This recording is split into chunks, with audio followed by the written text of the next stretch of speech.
On our list is Harry Gatjens.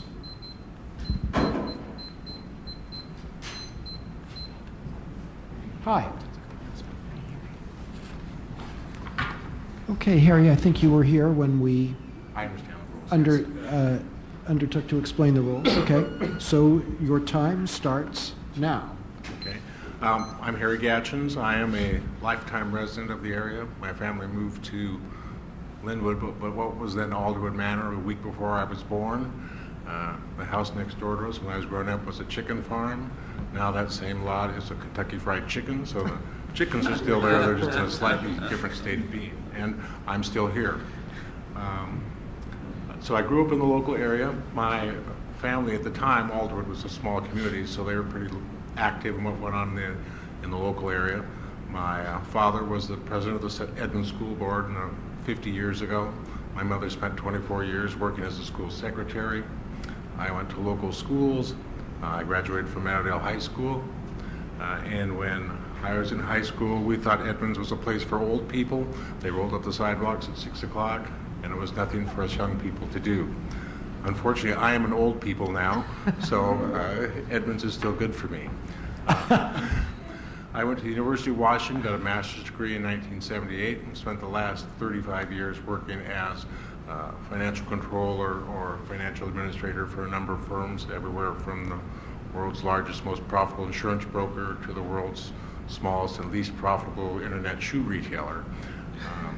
But what that gives me, it gives me a broad understanding of financial issues, which I think right now is one of the key concerns for the city. I also spent the first 35 years of my life worried about Harry, what can Harry do? Didn't get involved in anything really good for the community or good for anybody else. So I changed that. I got involved on the board of directors of the Boys and Girls Clubs of King County. I helped raise money for junior achievement and ended up teaching economics at my old high school. I've been a judge for the University of Washington's Global Social Entrepreneurship Competition the last several years, which is a really interesting thing. They invite students from throughout the world to come to the University of Washington, make a presentation on a business proposal that they have that is both socially, has a good social benefit, but is also economically viable. It's a very good competition, and it's amazing to see what people from throughout the world can come up with as ideas that is both socially responsible and yet profitable. I'm not endorsed by anybody. You won't hear from the firefighters or the Democrats or the Republicans or anybody about why I should be on the council.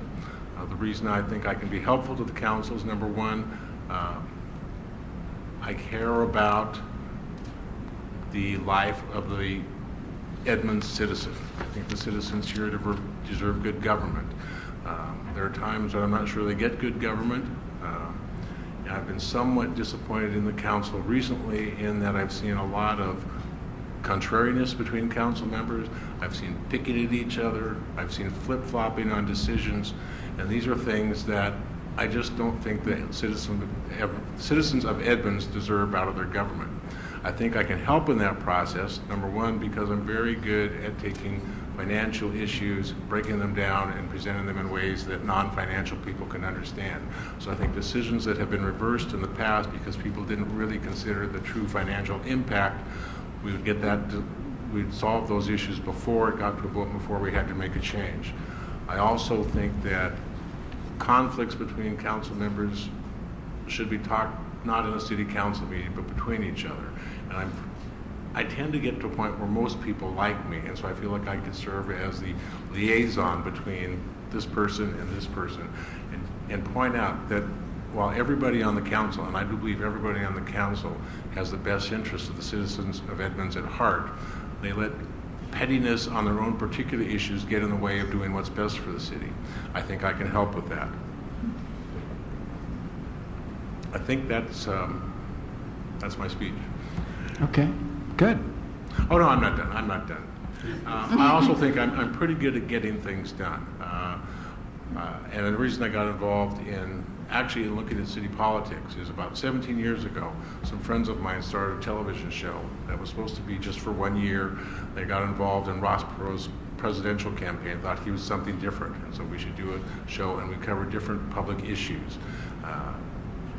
That was for 1 year, 17 years ago, and we've done it every Thursday for the last 18 years.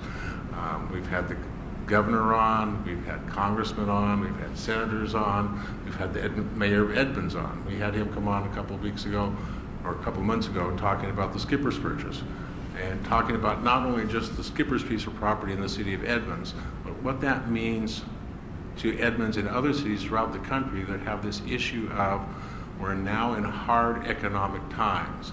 How can we deal with our hard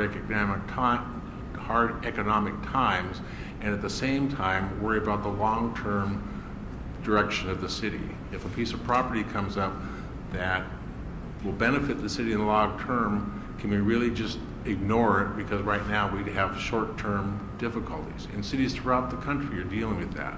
And we didn't solve the issue, but we talked about it and we looked at ways we can do it.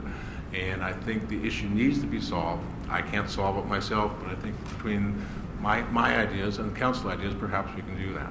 So from that, I thought, okay, how can I get involved in issues? And I thought, well, if I'm going to, where you have the most impact is in your own local government. I've been talking to people on TV show for the last 3 years as I've been watching city council meetings on TV saying, well, let's talk about this issue that's going on in Edmonds. Let's talk about this issue that's going on in Edmonds. They turned me on there every time until we got to the skipper's issue, but at least we got it on there. But it also made me realize that if I want to do something good for the community, I'm never going to be president, I'm not going to be a senator, but maybe I can get involved in my own local city and see what I can do to help things out. Now I'm Great. Okay, good. Thanks. Do we have questions? Go ahead. First of all, Harry, I want to thank you for your presentation last Tuesday and about the executive summary and how if you were to change one variable, how it totally impacts the bottom line.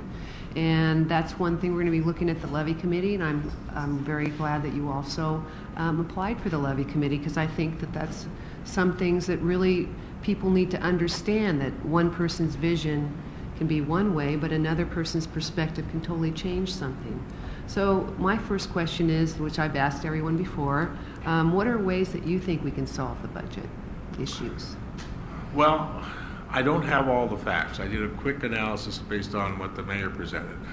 And what I saw was that over the next we have a balanced budget for the year 2010, assuming the projections come in. But what it showed was that over the next 6 years, the revenues would go up an average of 2.4% per year, and the expenses would go up an average of 4.2% a year. And I don't care what else you do, that's a drain that you're going to get sucked down the drain, and you're going to go financially bankrupt. And looking at those figures, you could have proposed a levy of $3 million, which is what I had heard, and that would carry you out 2 years.